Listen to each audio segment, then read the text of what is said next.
Today on TOKKANTE, we're doing the third installment of our series, Does It Matter? That's right, it's the third one after the first one on accuracy and the second one on brand heritage. This is turning out to be kind of a series, so we should probably have a jingle or logo or something now. So the question we're asking today is, do thin in-house movements matter? Hi everyone and welcome, I'm Ben. So before we get into this, I just want to clarify two little points. First, this is not a video about in-house movements versus ETA or Sellita, or even the superiority of in-house movement versus ETA or Sellita or any other third-party movement manufacturers. I have nothing against ETA, okay? I think they are non-quantity. They've been around for what seems like forever. They are very, repairable, and they're perfectly fine depending on the budget of the watch and the purpose of the watch and the movement that's inside. So that's fine.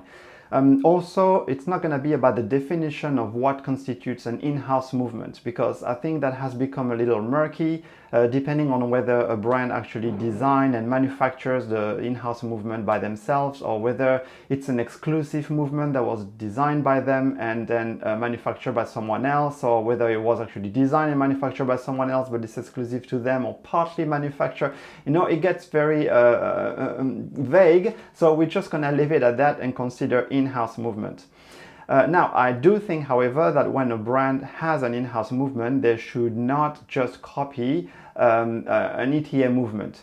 For example, I'm looking at you, Cartier, with the MC 1904. When Cartier came up with their in-house movement, I read online some analysis in forums from watchmakers who know a lot more about movement design than I do, that movement is actually little more than the copy of a 2824 from ETA. It was just the answer from the Richemont Group and Cartier of being cut off, little by little by ETA, and not having access to ETA movements anymore or parts. So they had to design their own. But there is nothing really special about it. The architecture apparently is very similar. It's pretty much the same thing. It doesn't even look particularly good. It's not really well finished. It's very industrial. So it's basically now I think it's become, again, a marketing argument from brands to say, we have an in-house movement, but does that mean it is better in any way? That's another question. Now, what should they do then? Well, if we look historically, brands that are making in-house movement, historically they were striving to make thin in-house movement. It was a reflection on the technical superiority of the brands to be able to make very thin in-house movement. And there used to be this competition between brands on who could make the thinnest in-house movement, basically. And that was really the prowess of a watchmaker, and the pride of a watchmaker is to make a thin in-house movement. So and nowadays, what I want to look at is that, does that still matter? Do thin or ultra thin or extra thin, however we want to define them, in-house movement still matter? So let's look at both sides of the argument, and let's start with yes, it does really matter. So the development of in-house thin movement goes hand in hand with the design of thin and extra thin and ultra thin watches. So what do we mean by that? There are different definitions, but overall we can kind of agree that a thin watch will be below 10 millimeter thick, and an extra thin or ultra thin watch will be below 8 millimeter thick. So in order to achieve that thinness, brands had to develop, very thin in-house movements. And I think, yes, it is very important because, like I said before, it shows their prowess as a watchmaker. It's a matter of principle, basically, being able, as a watchmaker, to develop the thinnest movement and obviously make it work is very challenging. It's very hard, and only a very few brands can achieve that.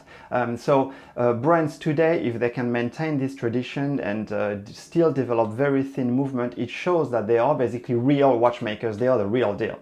So when we think of thin, extra thin, ultra thin in-house movements, there are two brands that come to mind right away, right? First, there is Piaget. some people think of them as a jewelry brand, but actually, if you look at their history, Piaget. started as a watchmaker and as a movement manufacturer, and to this day Piaget makes some of the thinnest movements and watches in the world.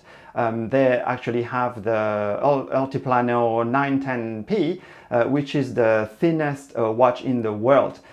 It's like 2 mm thin with the movements. It's a manual wound movement, but still. The other brand much more recently that comes to mind is Bulgari. So Bulgari has been breaking record after record after record with their ultra thin movements. They came up with the thinnest automatic movement with the Octo Finissimo that was, I think, 5.35 millimeter thin, but then they keep breaking that record, and then more recently they came up with the Octo Finissimo automatic tourbillon that I think is breaking 3 records because it's the thinnest automatic watch at 3.95, I think, millimeter thin. It's also the thinnest tourbillon, and as a matter of consequence, it's the thinnest automatic tourbillon watch as well. So I mean, they keep doing this again and again. I think they also came up with the thinnest minute repeater.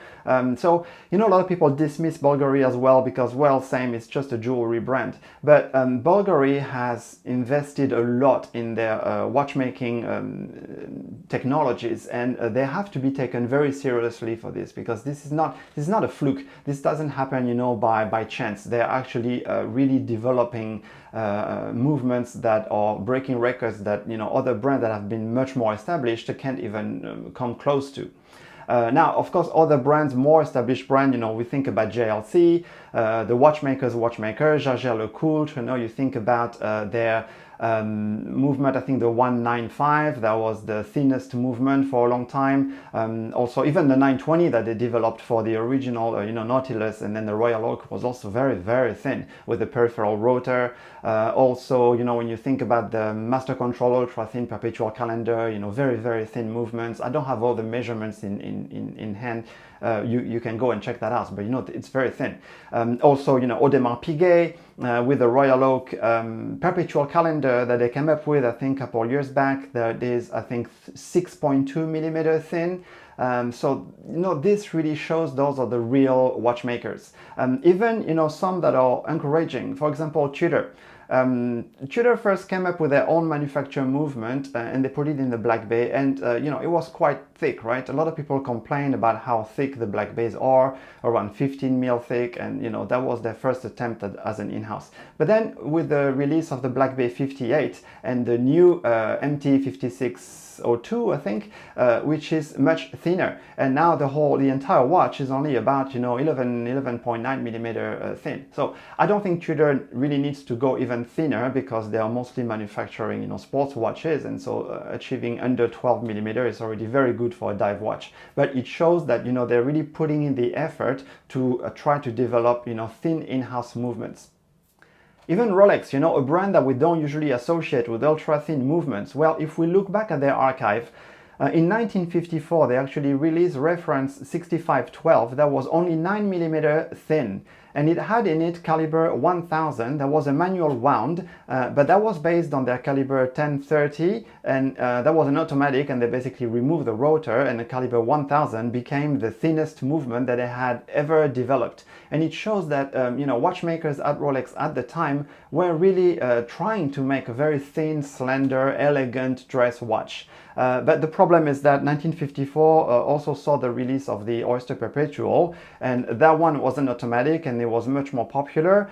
So the, you know, 6512 basically didn't sell well, and I think in 1962 they discontinued it, and then, you know, they gave up on the effort. But it shows that even Rolex was trying to, you know, release ultra thin or very thin actually watches. Now let's look at the opposite side of the argument and say that no, it doesn't really matter. Because historically, thin or ultra thin or extra thin in-house movements were usually developed for mostly dress watches. And nowadays, dress watches are not popular. I mean, let's face it, they are not what sells, and they're not really popular anymore as opposed to, you know, sports watches that are very popular. So what is the point to keep developing, you know, very thin in-house movements that tend to be more fragile, and put them into sport watches where they don't really belong? long. So we could take the position that what really matters actually is technological breakthrough and technological advancements in movement design. So for example, if we look at Omega and their coaxial, I mean, we all know that Omega movements are very thick, and Omega watches are so thick. I've tried, Speedmaster with the automatic caliber 9003 inside, and it's like over 16 and a half or 16.8 millimeter thick. They're all very thick. I mean, even the new Seamaster that was released recently, they try to shave a few tenths of millimeters off of it, and it's a bit thinner, but those watches are still quite thick. And that is because of the coaxial inside. So, amazing technology that was designed by George Daniels, and, we can argue whether it's better or not, but it's been around for a while now, and I think it's very stable and it's proven itself. So good technology, but quite thick movement. And I don't know how much more Omega can do to make it thinner. And I think before it wasn't a problem because maybe in the early 2000s, big and thick watches were the norm, so they didn't have to worry about it. Now we're going back to, maybe a more reasonable proportion, and maybe people are looking at thinner watches. So I don't know what they can do, but that's a fact, the coaxial is a thick movement. Also, if we look at Grand Seiko also is not really known for making thin watches and thin movements. If we look at their spring drive, and if we even look at their automatic movements, they are quite thick. They are like 6 millimeter thick, some of them, at least the automatic ones. So if you look at Grand Seiko sports model, or it's even more apparent in the dress watches, they can have, very reasonable, like 38, 40 mil proportions, but then they are like 13 mil thick, and it's quite thick. And that's also because of the movement design, and sometimes because of the technology that's inside of them, especially for the spring drive one. So I understand that actually the latest movement released by Grand Seiko, the 9S A5 with the new escapement, and that one is amazing, runs at 5 Hertz. And this one is actually thinner. It's 5.18 millimeter thin, so it's almost 1 millimeter thinner than the previous 9S movement. So they're all trying. They are trying to come up with thinner in-house movements, but they are still quite thick. Now, does that mean it's not a good movement? No, I don't think so, because Grand Seiko is always innovating. They're always coming up with something new. I mean, they're the best one at spring drive, for example, and now they keep innovating even in the automatic movement side. So is this more important than just coming up with a 2.5 or 3 millimeter thin movement? One could argue that yes, it is. So at the end of the day, which side do you land on? Do thin in-house movements matter to you? Or do in-house movements matter to you at all? Well, for me, I have to say the answer is yes. It's a matter of principle, I think, and it's a matter of respect. I have huge respect for watchmakers who are going on this quest and taking up the challenge of developing the thinnest, or at least a thin in-house movement. Of course, it's probably much easier to develop an amazing movement as long as it's 9 millimeter thick, or 10 millimeter thick, or 12 millimeter thick. Then of course, yes. But the challenge is to develop a movement that is as thin as possible. And I think that's where you can differentiate, the watchmakers that are superior to the rest, and the ones that are taking up this challenge to perpetuate the traditional watchmaking of the past. So thank you very much for watching. Let me know in the comments. I love to start these discussions with you. What makes you tick? Don't forget to subscribe for more, and I'll see you in the next one.